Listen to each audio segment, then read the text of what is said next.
হিন্দু ভাইদের জন্য আদাব, অন্যান্য ধর্মের প্রতি আমার আন্তরিক শুভেচ্ছা। আজকে এই মধুরাপুর ইউনিয়ন কর্তৃক আয়োজিত বাংলাদেশ জাতীয়তাবাদী দলের ঘোষিত ৩১ দফা রাষ্ট্র সংস্কার তারই উপর আলোচনা সভা এবং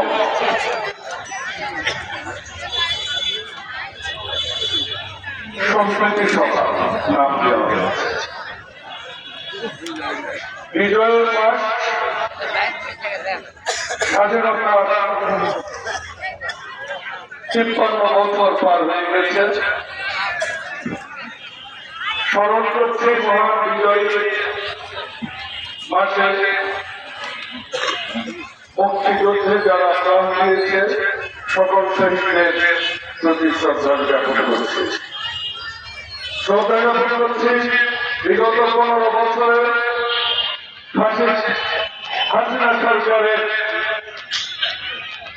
অন্যায় বিরুদ্ধে প্রতিবাদ করতে যে রাজপথে যারা আন্দোলনে শহীদ হয়েছে, অপহানি ঘটেছে, নির্যাতিত হয়েছে, জেল কেটেছে, প্রত্যেককে এবং তাদের পরিবারের প্রতি সমবেদনা জ্ঞাপন করছে। স্মরণ করছি ক্ষণজন্মা পুরুষ, বাংলাদেশ জাতীয়তাবাদের প্রবক্তা, বহুদলীয় গণতন্ত্রের প্রতিষ্ঠাতা, বাংলাদেশের স্বাধীনতার ঘোষক, বীর মুক্তিযোদ্ধা, বীর উত্তম রহমানকে স্মরণ করছি। রহমানের সন্তান, যিনি এই জালেম সরকারের গত ১৫ বছরের অত্যাচারে যাকে সাজানো নাটকে খুন করা হয়েছে, বিশিষ্ট ক্রীড়া সংগঠক আরাফাত রহমান কোকোকে, যাদেরকে আমরা বিগত দিনে হারিয়েছি। প্রিয় মধুরাপুরবাসী, বদলগাছিতে রাজনীতি শুরু করেছি ২০০৯ সাল থেকে। রাজনীতিতে আমার প্রবেশ হয়েছিল ঢাকা বিশ্ববিদ্যালয়ে ১৯৯৬ সাল থেকে।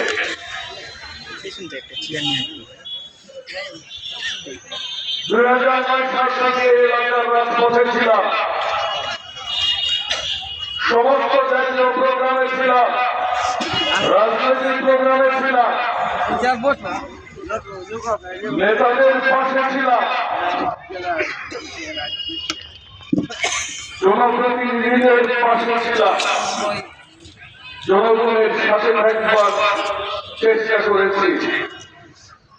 যতটুকু সাধ্য হয়েছে নিজের অর্জিত উপার্জন থেকে জনগণের সেবা করবার চেষ্টা করেছি। ক্ষমতা চাই, ক্ষমতার জন্য লড়াই করছিলাম না। যদি তাই থাকতাম ১৪ সালে আমি দলের বিরুদ্ধে যে নির্বাচন করে এমপি হতে পারতাম। যদি এমপি হওয়ার আগেই সাত থাকতো, এমপি হওয়ার অনেক পথ আমার কাছে। 18 নির্বাচনে মনোনয়নপত্র তুলতে উপজেলা আমি আসিনি। একটি শপথ নিয়েছিলাম, সেটি হচ্ছে এই রুশ ভারতের দালালদের চরিত্র উন্মোচন করা, ফাসিস্ট সরকারের পতন হওয়া। আমরা সেটিতে সফলতা পেয়েছি। জেল খেলেছি, এখানে মধ্যপ্রদেশ এবং সামনে অনেক নেতাকর্মীকে আমি দেখছি যারা আমার জেল পাঠান ছিল, যাদের সাথে একসাথে জেলখানায় আমি রাত্রে যাপন করেছি। ঘরে ফিরতে পারেনি, কপির দোকানে কপি খেতে যেয়ে শরীরের মধ্যে ঢুকায় ঘুমাইছে, শীতের মধ্যে যাইতে পারেনি, বড় অসুস্থ ডাক্তারের কাছে নিতে পারেনি, মা মৃত্যু সজ্জায় মায়ের কাছে যেতে পারেনি, ছোট সন্তান বাবাকে দেখতে পারেনি। যুবদলের হাসুর কথা আপনাদের মনে আছে। বাংলাদেশ না সারা আন্তর্জাতিক অঙ্গনে এই ছবিটি ভাইরাল হয়েছিল। আজকে আমরা গর্ব ভরে বলতে চাই, এই দালাল মুক্ত বাংলাদেশে, ফাঁসিস্ট মুক্ত বাংলাদেশে, এই স্বাধীন বাংলাদেশে আমরা বলতে চাই আমাদের প্রাথমিক লক্ষ্য অর্জিত হয়েছে। কিন্তু এখনো গণতন্ত্র প্রতিষ্ঠা পায়নি। হাসিনা পালিয়ে গেছে। কোথায় গেছে জানেন? হাসিনা কিন্তু তার স্বামীর বাড়ি। হাসিনা পালিয়ে গেছে স্বামীর বাড়ি, কিন্তু বহু হাসিনার বীজ কিন্তু সমাজে রয়ে গেছে। বাংলাদেশে না, পৃথিবীর সবচেয়ে একটা চকচকে ধারালো একটা যন্ত্র আছে। এই যন্ত্রের নামটা বলতে পারবেন? এই যন্ত্র ষড়যন্ত্র ঠিক করেছে। এরা কোনদিনও মোর্চা পড়ে না, ষড়যন্ত্র এখনো চলছে। কারণ হাসিনার উত্তরসূরিরা এখনো আছে, রন্ধ্রে রন্ধ্রে আছে, প্রশাসনের মধ্যে আছে, সচিবালয়ে আছে, কর বিভাগে আছে, সমস্ত অফিসে অফিসে আছে। এদের ব্যাপারে সাবধান থাকবে। প্রশাসনের লোকেরা যখন আমি অবাক হই, বর্তমান তত্ত্বাবধায়ক অন্তর্বর্তীকালীন সরকারের প্রধান প্রফেসর ডক্টর ইউনূস যখন ম্যাডাম খালেদা জিয়াকে আমন্ত্রণ জানায় সশস্ত্র বাহিনী দিবসে এবং সকল প্রতিষ্ঠানে তার কাছে এসে যখন শুভেচ্ছা বিনিময় করেন, যখন আমার নেতা তারেক রহমানকে এই চুপচুপ প্রধানমন্ত্রী পর্যন্ত বিজয় দিবসের দাওয়াত দেয়, আর আমাদের বিভিন্ন অফিসাররা এখনো চিন্তা করে যে তারা ওই বিনা ভোটে নির্বাচিত চেয়ারম্যানদেরকে নিয়ে কুতুর কুতুর সুসুর সুসুর কুতুর করাই ব্যস্ত থাকে। এই জন্য আমাদেরকে এখন সজাগ থাকতে হবে এবং এই বিনা ভোটে নির্বাচিত চেয়ারম্যানদের ব্যাপারে আপনারা সজাগ দৃষ্টি রাখবেন।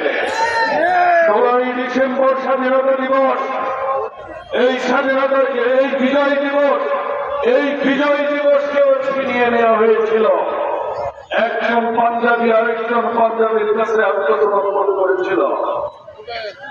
আওয়ামী বুদ্ধিজীবীদের কাছে প্রশ্ন,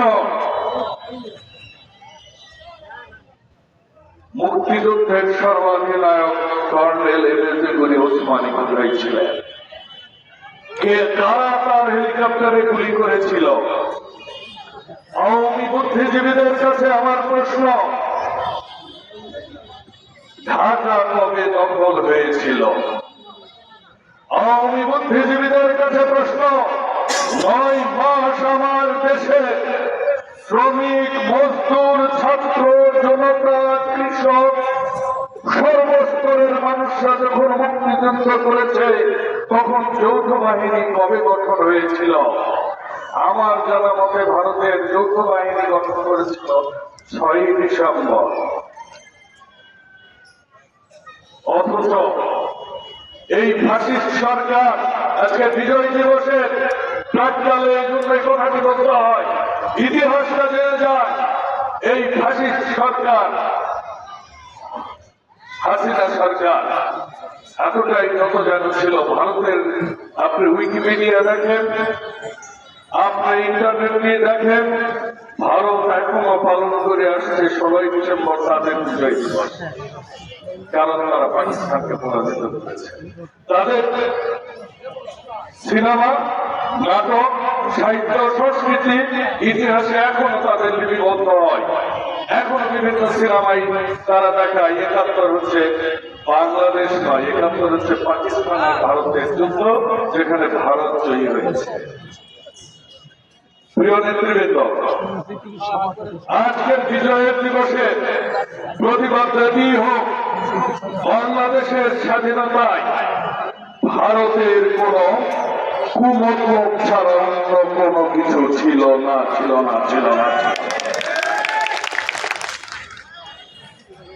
এবং সে কারণে নদিয়া জেলা বলেন, মালদা জেলা বলেন, মুর্শিদাবাদ জেলা বলেন, আর ওই আসাম ত্রিপুরা নয়টি মুসলিম অধ্যুষিত জেলা বলেন, আজকে কিন্তু বাংলাদেশের হওয়ার কথা ছিল। সেজন্যই বলি যে বন্ধুরা, নেতৃত্ব রাজনীতি নেতাদের বিচক্ষণতার উপর নির্ভর করে। যেটি আমার নেতা তারেক রহমান করতে পেরেছিলেন, সেজন্য ভারতকে মাঠে ময়দানে রাস্তায় নয়াপল্টন থেকে শুরু করে মথুরাপুর পর্যন্ত আন্দোলন করেছে, জীবন দিয়েছে, জেল খেটেছে, ১৩ লক্ষ মামলা হয়েছে। ৬০ জনের ক্রেডিট দিতে হয় প্রথমে ম্যাডাম খালেদা জিয়াকে দিয়ে। উনি আপোষ করেননি বলেই আজকে এই ফাঁসির সরকারের পতন হয়েছে। যদি কাউকে এর জন্য ধন্যবাদ দিতে হয়, ছাত্র ভাইদের বলবো প্রথমে ধন্যবাদ দিন আমার নেতা তারেক রহমানকে। ১৫টি বছর নির্ঘুম উনি কাটিয়েছেন এই গণতন্ত্র প্রতিষ্ঠা করবার জন্য, এই ফাঁসির হাসিনাকে বের করে দেবার জন্য। কাজেই আমরা বলতে চাই, ৩৬শে জুলাই আন্দোলনের ফসল কোন একক ব্যক্তির ফসল নয়। এলাকার রাজনীতি নিয়ে কথা না বললে আপনারা খুশি হবেন না। এলাকার রাজনীতি তো আপনি দেখছেন যে জাতীয় রাজনীতির সাথে একটা মিল আছে। কোটার রাজনীতি কিন্তু বন্ধ হয়ে গেছে, আর কিন্তু কোটায় ভর্তি হবে না, চাকরিও হবে না। এজন্যই দ্বিতীয়বার স্বাধীনতা হয়েছে। যারা ভুরুন ভারত করতেছে, যারা বনে করতেছে, আমার বাবা ছিলেন, আমার চাচা আছেন, আমার মা ছিলেন, আমার খালা আছেন, ওই কোটার দিন কিন্তু শেষ হয়ে গেছে। আপনি যে কি চিপাই করেছেন এটা আমি বুঝতে পারতেছি। আরে ভাই, আমরা তো পল্লার ভিতর কোথার ভিতর কাম করাবো, আমরা তো গ্রাম গ্রামে পড়ালেখা করাবো। হ্যাঁ, আপনি তো করেননি। এমন কোন চিপাই বললেন যে গর্তের থেকে দাঁড় হয়ে আসে বদলগাছিতে সুরি সমাবেশ কেন করতেছেন ভাই? আপনার থেকে বগলের দিকে টিকিট আছে, তাহলে আপনি আমাদের নেতা তারেক রহমানকে বলেন, উনি আমাকে খালি একটা ফোন দিবে, এই ফজলে হুদা অমুককে নমিনেশন দেওয়া হবে, অমুককে জনসভাগুলো সুন্দর করে দিবেন। আমি কেন, আমার সমস্ত নেতা করে দিবে। গতবার নির্বাচন করে দিছি না? আপনি এখন কোন চিন্তায় আছেন এটা আপনি ভালো বলতে পারেন। তবে আমার কাছে একটা জিনিস খুব খারাপ লেগেছে, সেটি হচ্ছে, আরে ভাই, আপনি গতবার মনোনয়ন পেয়েছিলেন, হোক 18 নির্বাচন যে টাইপেরই হোক না, আপনাকে দল দিয়েছে। আপনি আমাদের বিএনপি ভাইয়ের ছেলে আক্তার হামিদ সাহেবের জন্য আমি সব মাহফিলে দোয়া করি, ওনাতেও আমি দোয়া করলাম। তারই সন্তান আপনি আসবেন, আমাদেরকে বলবেন, আমরা কি আপনাদেরকে সুন্দর করে জনসভা করে দিব। আপনি একটা জনসভা করলেন, বিএনপির ব্যানারে একটা জনসভা পর্যন্ত করতে পারলেন না। আপনার উদ্দেশ্য কি রে ভাই? ভারতের সাথে কি আপনার যোগাযোগ আছে? আমার তো মনে হয় তাই। কারণ উনি কোলাতে একটা কথা বলেছেন। কি কথা বলেছেন? আমরা নাকি চাঁদাবাজি করতেছি। আমি এটা শুনতে নাকি ওনার কানে তালা পড়ে গেছে। কানে তালা কিন্তু 111 শেখ হাসিনা করছিল, মনে আছে? ও যে কানে নাকি তালা পড়ে গেছিল, এই জন্য উনি চিকিৎসা করার জন্য দেশের বাইরে গেছিল, ষড়যন্ত্র করার জন্য আসলে গেছিল। এই কানের তালা আমি দ্বিতীয়বার শুনলাম। এই কারণেই বলতেছি, উনি কি ভারতের সাথে যোগাযোগটা খুব বেড়ে গেছে নাকি? এবং আমরা দেখেছি কিছু আওয়ামী লীগের লোকজন, আওয়ামী লীগের দোসরদেরকে নিয়ে কিন্তু উনি প্রোগ্রাম করছেন। আমার দুঃখ লাগে। আমার সাথে রাজনীতি করেছে আমার নেতৃত্বে মহাদেবপুরের আরো একজন, উনি এখন এমপি ক্যান্ডিডেট। আমি বলি ভালো তো, আমার ফসলে ভোটার তো এমপি হওয়ার তো তাদের দরকার নাই, আমার কর্মী নিজেই তো এমপি ক্যান্ডিডেট, 10 বছর ফসলে ভোটার জিন্দাবাদ করছে, এখন এসে সে নিজেই ক্যান্ডিডেট। এখন ভালো তো, এখন কর্মী তো, কারণ একজন আমারই কর্মী সে এমপি ক্যান্ডিডেট, আমি আর কি চাই বলেন তো? রাজনীতি করে, রাজনীতি সাধারণ মানুষের জন্য করে। শহীদ প্রেসিডেন্ট জিয়া রহমান করে গেছে, কোদাল হাতে নিয়ে খাপ গেছে, গিরি ধানত পানি দিচ্ছে। রাজনীতি সাধারণ মানুষের জন্য করে। রাজনীতিবিদের মানুষের চাকরি দিয়ে, এমন বাপ মারা গেছে বলা ঠিক না, চাকরি দিয়ে টাকা নেওয়ার জন্য ভাই রাজনীতি না। রাজনীতি হচ্ছে আপনার যে আমি এমপি হব, কামাই করব, নিজে বড় হবো, বউ বাচ্চাকে আমেরিকা রাখবো, বেগুন করা করবো, ব্যাংক দখল করবো, বড় বড় গাড়িতে চড়বো। রাজনীতি তো এই জন্য হতে পারে না। জিয়াউর রহমানের তো কোনো সম্পদ ছিল না, ম্যাডাম খালেদা জিয়ার তো কোনো কিছু নাই, নিজের একটা বাড়িও নাই, 3 বারের প্রধানমন্ত্রী ছিলেন, একটা বাড়ি হইত, একটা ফ্ল্যাটও নাই। জিয়াউর রহমানের 5 কাঠা জায়গা আছে দক্ষিণ খান গাঁয়ের মধ্যে, ঢাকার একটা গ্রামের মধ্যে একটা প্লট দিয়েছিল, সেটা এখন মানুষ ওই নর্দমা বানায় রাখছে আওয়ামী লীগ সরকার। ওইটুকু জিয়া পরিবারের সম্পদ। তারেক রহমানের তো কোনো ফ্ল্যাট নাই, জিয়াউর রহমান তো কোনো সম্পদ রেখে যান না। ওই রকম রাজনীতি করে, মানুষের জন্য রাজনীতি করে, গরিবের জন্য রাজনীতি করে, কর্মীর জন্য রাজনীতি করে, দেশের জন্য রাজনীতি করে। মানুষ আপনাদেরকে ভালোবাসছে, মানুষের ভালোবাসার জন্য রাজনীতিটা করে। রাজনীতিটা খালি এমপি হওয়ার জন্য যদি আপনারা করেন তাহলে তো ভাই হবে না। ওই কাঁঠাল জানি কিন্তু মুখে একটা কথা বলতেন আর মনে আরেক কাজ করতেন। মুখে উনি একটা কথা সবসময় বলতেন, হ্যাঁ কি আমার কিছু চাও পাওয়ার নাই, আমি বাপকে হারাইছি, পরিবারকে হারাইছি, আর তুই তো স্বামী পাইছি, তুই স্বামী ঘরে চলে গেছি। আমরা তো সেই রাজনীতি করি না, আমরা মুখে এক কথা আরেক কথা আমরা করি না, আমরা দেশের জন্য করি, জিয়া পরিবারের জন্য করি। জিয়া পরিবার যতদিন আমাদের সাথে আছে, জিয়া পরিবারের হাত যতদিন আমার মাথায় আছে, জিয়া পরিবারের যতদিন আমার সুদৃষ্টি আমার প্রতি আছে, আমার তো রাজনীতিতে ভোট পদবী এমপি মন্ত্রিত্ব দরকার নাই। তারেক রহমানের ভালোবাসা পেয়েছি, উনি আমাকে নিয়ে কেন্দ্রে কৃষক দলের জয়েন্ট সেক্রেটারি করেছেন, আমি খুশি হয়েছি, আল্লাহর কাছে শুকরিয়া আদায় করেছি। আমি এমপি, আমাকে তারেক রহমান যদি করেন, যদি টিকিট দেন, আমি বলবো ভাই রাজনীতি করে তো আমি নিঃস্ব, আমাকে কিছু টাকা দেন, নির্বাচনে প্রশ্ন ছাপাই। আমরা তো ভাই এমপি হওয়ার জন্য স্থায়ী কমিটির বাড়ি বাড়ি যায় ঘুরি না, নেতাদের বাড়ি বাড়ি যায় ঘুরি না। ফজলে হুদাকে যারা নেতা বানিয়েছে তারা হচ্ছে এই লোকগুলা, ফজলে হুদাকে যারা নেতা বানিয়েছে তারা হচ্ছে গ্রামের সাধারণ মানুষেরা। আমার নেতা কর্মীরা আমাকে নেতা বানিয়েছে, কারো আমি বলবো নিয়ে আমি নেতা হই। কাজেই যতদিন আপনাদের সাথে থাকবো, আপনাদের ভালোবাসা পাইব, আর জিয়া পরিবারের সুদৃষ্টি থাকবে, সেটি আমার জন্য যথেষ্ট। আমার তো মনে হয় ইনশাআল্লাহ আপনারা যদি সাথে থাকেন, তারেক রহমান আমাকে যে দৃষ্টিতে দেখেন, যে ভালোবাসা দিয়েছেন, যে ভালোবাসা পেয়েছি, আগামীতে উনি আমাকে দেখবেন এবং আপনাদের আশা পূর্ণ হবে বলে আমি মনে করি। আপনারা একটি কথা মনে রাখবেন, আমার চাইবার কিছুই নেই, একটি জিনিস, রাজনীতি করে আপনাদের সাথে থেকে আমি মরতে চাই।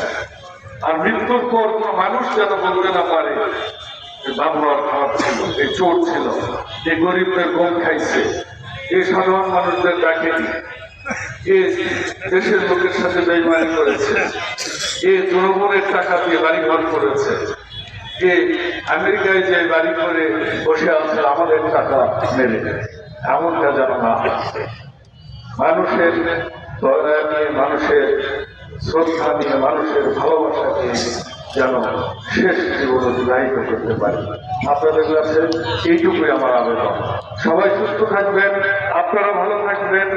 এবং এখানে আজকে যে মথুরাপুর ইউনিয়নের নেতৃবৃন্দ আমাকে নিয়ে এসে এতটা সম্মানিত করেছেন, তবে একটু কথা বলি, পরবর্তীতে যারা অনুষ্ঠান করবেন দয়া করে অন্যান্য ইউনিয়নের আমি রিকোয়েস্ট করব, আমাকে আর ফুল দিয়ে বরণ করবেন না। ফুল দিয়ে ওই দিনই বরণিত হব ইনশাল্লাহ, যেদিন আল্লাহ সেই রকম দিন দিবে, যেদিন আমরা গণতন্ত্র প্রতিষ্ঠা করতে পারবো, আপনাদের আশা পূর্ণ করতে পারবো, ওই দিন ফুল নিব। এর আগ পর্যন্ত আপনারা দয়া করে অন্যান্য ইউনিয়নের নেতৃত্ব থাকলে বলি ফুল দিবেন না, বরঞ্চ এই ফুলগুলো বিক্রি করে এই ফুলের টাকা দিয়ে আপনারা দর্শনীতে গরিব মানুষকে আপনারা 200 টাকা দিয়ে একটা কম্বল দান করবেন। এটাই রাজনীতি, এটাই শহীদিয়ার রাজনীতি। তারপরও ধন্যবাদ জ্ঞাপন করছি এই ইউনিয়নের, বিশেষ করে টিপু ভাই আমার দীর্ঘদিনের সহযোদ্ধা, বিশাল মনের মানুষ, অসম্ভব পরিশ্রমী, সদা হাস্যোজ্জ্বল, এবং আল্লাহ যেন তাকেও সুস্থ রাখে এবং মথুরাপুর ইউনিয়নের সকল বিএনপি পাগল মানুষদের আগামী উজ্জ্বল ভবিষ্যৎ কামনা করছি। শেষ করছি ম্যাডাম খালেদা জিয়ার সুস্থতা কামনা করে এবং জনাব তারেক রহমান ফিরে আসুন আমাদের মাঝে অতি দ্রুত, এই দেশটার দায়িত্ব নিতে, সেই প্রার্থনা করি আল্লাহ সুবহানাহু ওয়া তাআলার কাছে। সবাই ভালো থাকবেন। আল্লাহ হাফেজ। বাংলাদেশ জিন্দাবাদ। আসসালামু আলাইকুম।